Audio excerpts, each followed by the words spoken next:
All right. The final debate this evening is for the Montgomery County Trustee's Office. And our time is going to be a little bit different because we only have two candidates. We have the current trustee, Miss Brenda Radford, and Brandy Bryant.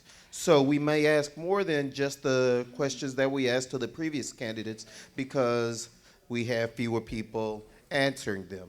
Now, I'm not sure both of you were here. The orange folder indicates 30 seconds left in your response. The red folder is time is up. You will have 2 minutes and 30 seconds to respond to the first questions, and then we have a couple of questions that weren't submitted by any of these audience members, but a couple we've gotten through social media, and there will be a 1 minute, 30 seconds response to those.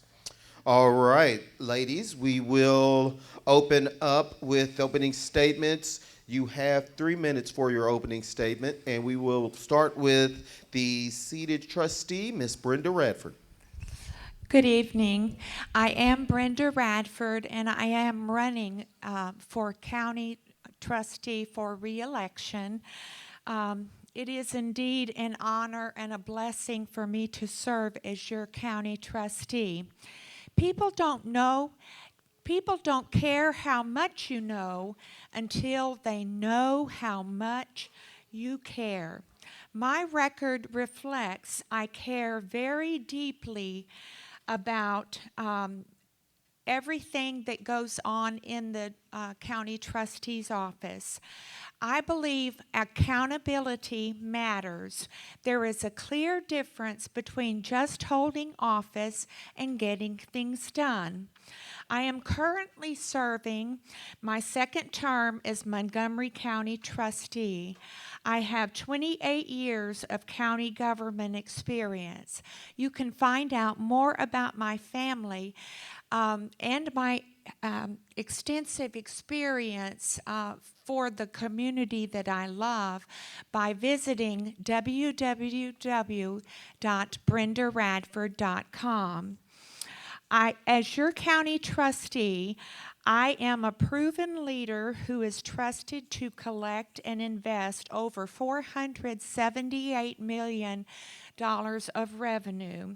I have maintained the high property tax collection rate. I have expanded the office hours to better serve our customers, and I have earned more than $20 million of interest through safely and securely investing the county's idle funds. I follow state laws and mandates to ensure that every penny of revenue is wisely and securely invested. I am very proud of my record regarding the increase of the number of homeowners on our senior and disabled veteran tax relief and tax freeze programs by more than 500%, and we are rated number one in the state of Tennessee Tax Relief Division for the largest disabled veteran tax relief programs in the state of Tennessee. I am Brenda Radford, running for county trustee for re-election of county trustee, and I look forward to our conversation this evening, and I do ask you for your vote. Thank you. Great timing. Miss Bryant. Hi, my name is Brandy Whitfield Bryant. I am a native Clarksvillian. Here with me today, I have my husband, Stephen Bryant. He is a firefighter with the city of Clarksville. Both my parents are here, Homer and Pam Whitfield in the back, and then my son, I have two children, Gracie and Bo Bryant. Bo's in the back. He's grinning like he did something wrong right now. But right now, I am the Director of Business Development for Thurman Campbell CPAs. I have more than 9 years in the public accounting industry. Prior to that, I managed a multi-million-dollar budget statewide, opening and operating locations for one of the largest corporations in America, Memphis, Nashville, Knoxville, and Chattanooga. I have a bachelor's degree in business management and human relations. Those portions are vital to being able to manage and invest almost $500 million. The education that I bring to that office is something that is absolutely necessary and needed. Government has often gotten to a place of complacency. Experience isn't important unless it was positive, unless it was progressive, and unless it was proven performance. And right now, over the last, the $20 million that has earned in that office, almost 18 million of those dollars were before 2009. There's been a steady decline from 7.4 million in 2006 to 828,000 during the last fiscal year. Right now, change brings new vision, change offsets complacency, change brings new energy and direction to an office where it's greatly needed. My name is Brandy Whitfield Bryant, and I would appreciate your vote. Okay, ladies, we will begin the questioning with Ms. Radford, and you will have 2 minutes and 30 seconds to answer, and then Ms. Bryant, you will have 2 minutes and 30 seconds to answer the same question and rebut the answer if you choose to. The first question, Ms. Radford, what are the top issues facing Montgomery County's Trustee's office? Thank you. Again, as I said before, accountability does matter. The trustee is the county banker for over 30 offices of Montgomery County government. The billing and collecting of the county property taxes in the amount of over 101 million is vital to all the budget of Montgomery County government, and that includes all over 30 offices of Montgomery County government. It is very important that the county trustee have the trust and accountability from the Division of Property Assessments, the Comptroller of the Treasury.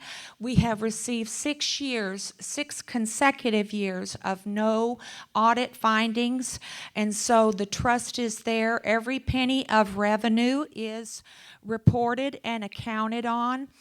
And it is important that that continue, as well as improving and continue to increase the number regarding our tax relief to our elderly, to our disabled veterans, and the widows or widowers of the disabled veterans.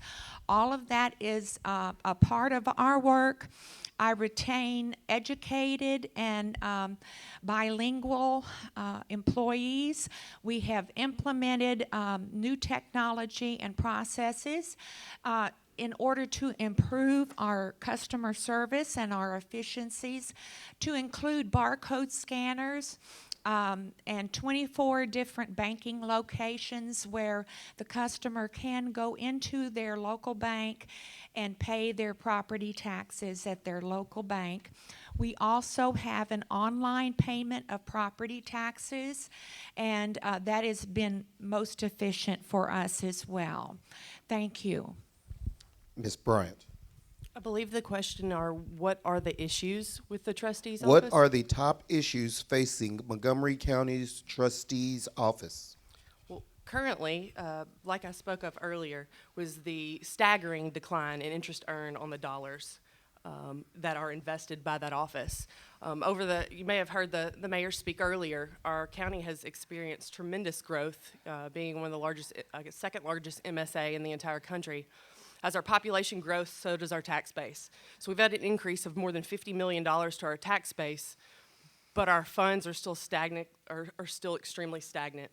I believe that having a new person in this office can restructure those investments. Obviously, they're restricted funds, and there's some limited ways that you can do that, but building a ladder to increase maturity, increase liquidity, and also return on investment. Also, another problem that has been in the past is timely billing. This past year, tax bills did not go out till almost Thanksgiving. They're due at the end of September, beginning of October. Well, mortgage companies oftentimes pay the taxes for homeowners, but if you don't have a mortgage or they're not rolled into your mortgage, then you're required to pay them. Well, you don't pay anything unless you get billed for it. So if we didn't receive those funds from the end of September until Thanksgiving, those funds didn't get deposited, and therefore we had interest lost. Timely billing is important to the trustee's office, just like it is to any small business. If you don't send out your bills, you don't collect funds, and therefore you don't get paid. My many years in public accounting, I have hundreds of clients that they require me and trust me with making fiscal decisions that affect their livelihood. I will apply those same principles to the trustee's office. Utilizing technology, which is something right now, I'm in a paperless office, and we have one of the most technology effective offices in Tennessee, but definitely in Clarksville. Utilizing those same practices in the trustee's office to make it the most efficient office that it can be. Thank you. Next question, Ms. Bryant. What are the best means to increase county revenue without raising taxes? That won't necessarily be an issue with the trustee's office.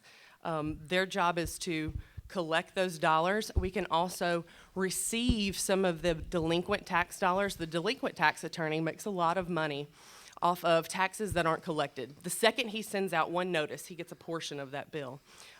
It is part of that office to become as effective and utilize the staff that it has now, reaching out to those people who are late on their taxes. In the past, people were able to have a payment plan.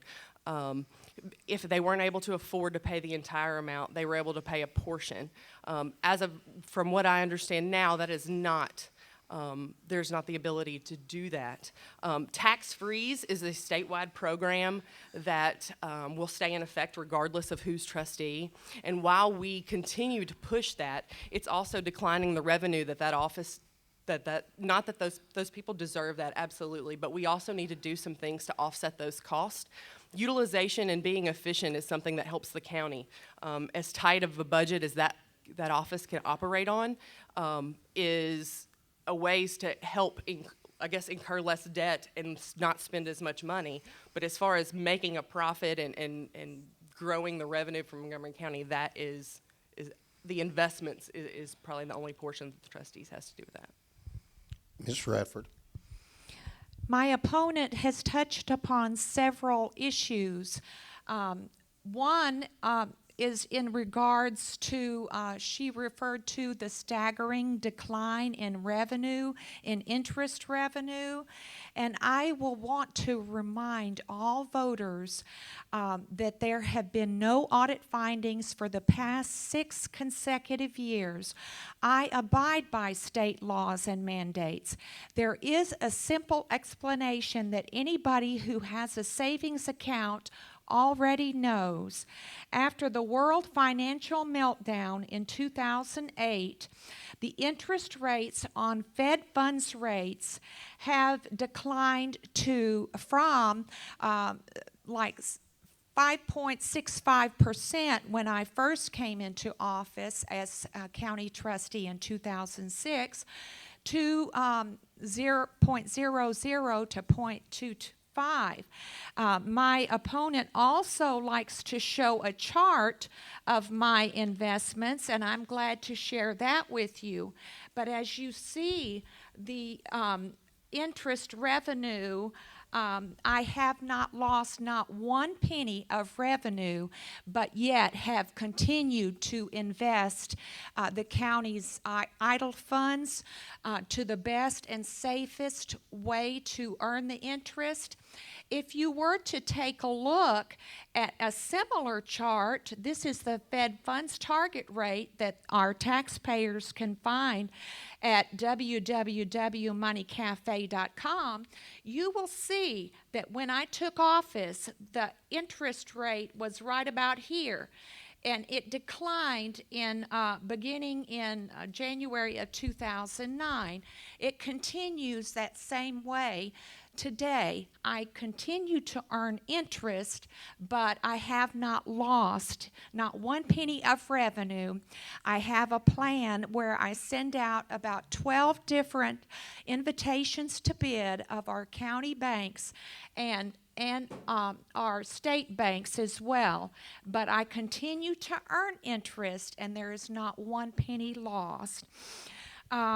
You can count on me to continue to collect and account for the over That's your 478 time. million. Thank you. We had touched on the interest revenue. This next question targets that same topic. Madam Trustee, is Montgomery County where it should be with regard to interest revenue of county investments? Yes, sir.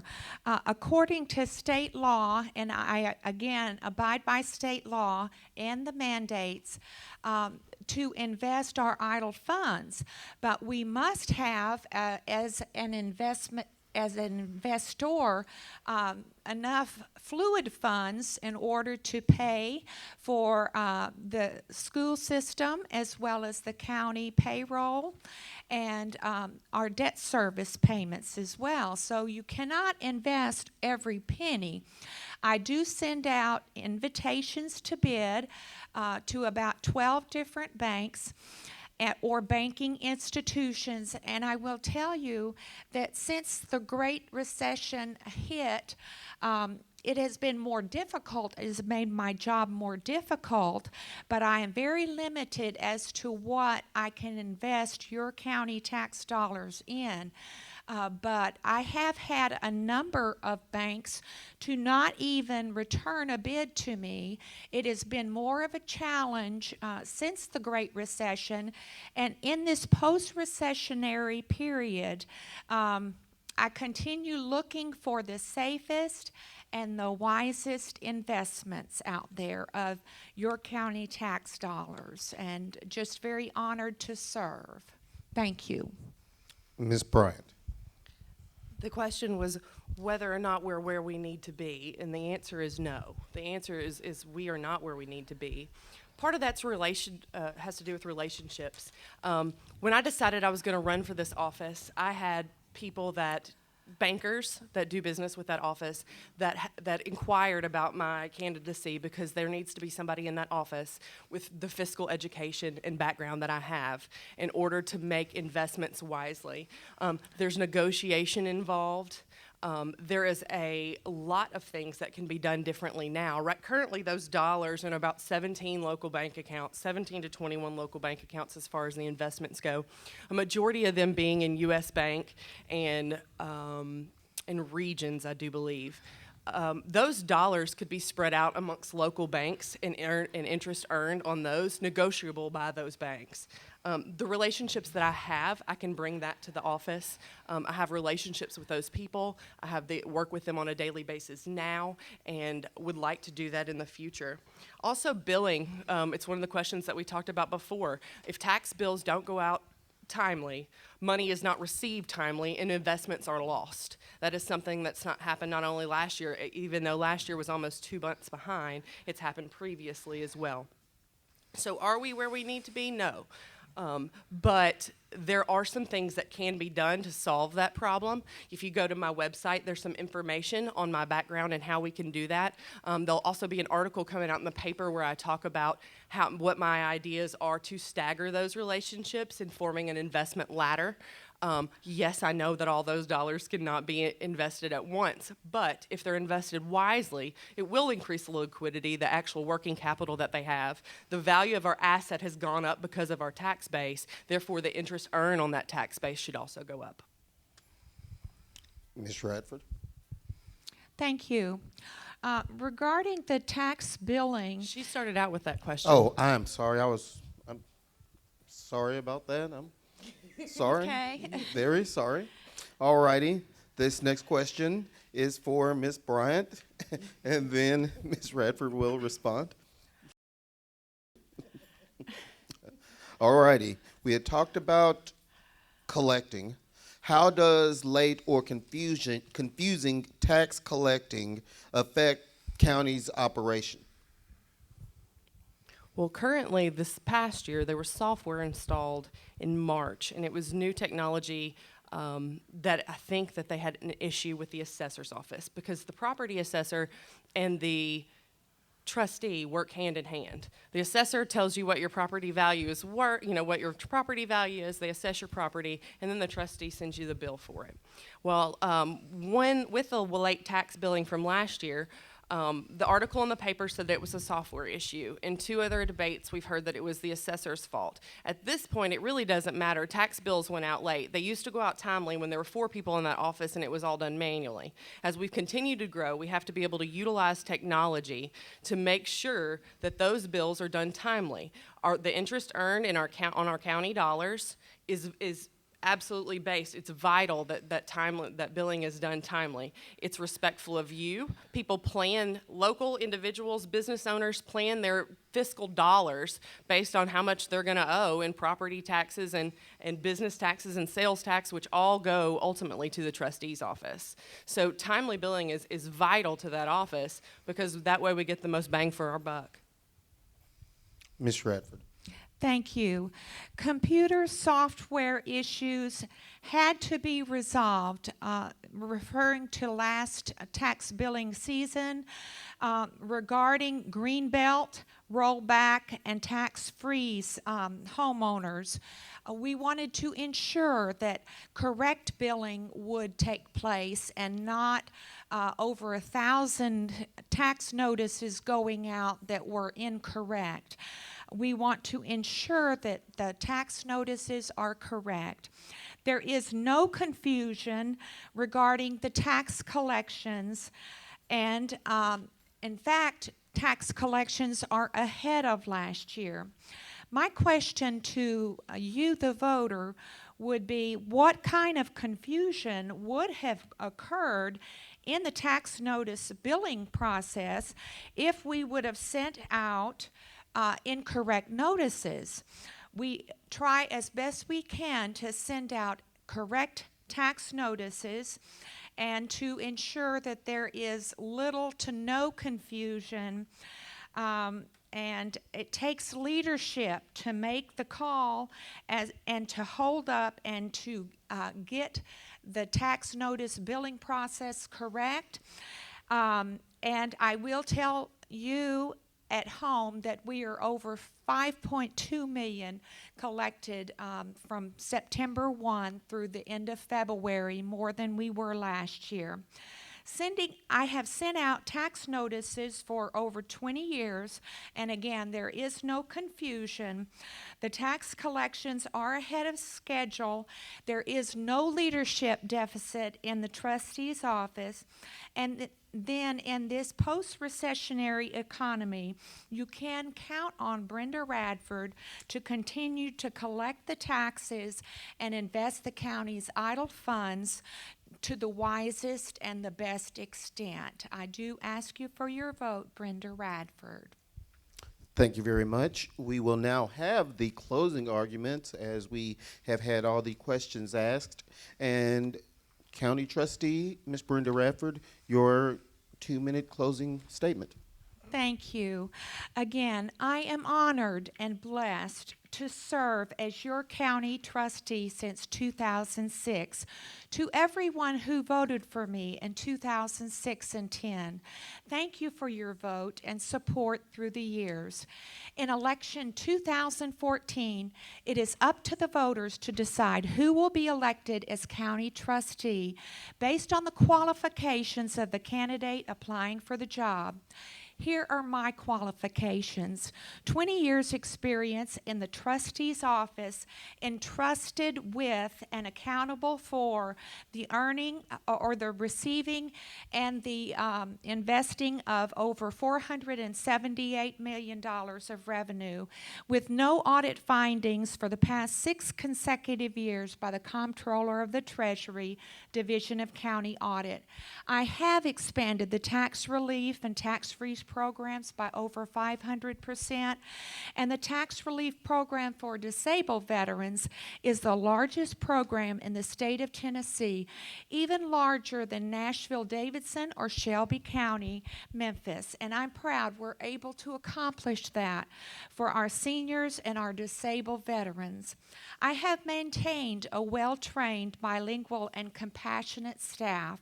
Last but not least, for the past 8 years, through Through safely investing the county's idle funds, I have earned over $20 million in spite of the post-recession dismal interest rate returns market.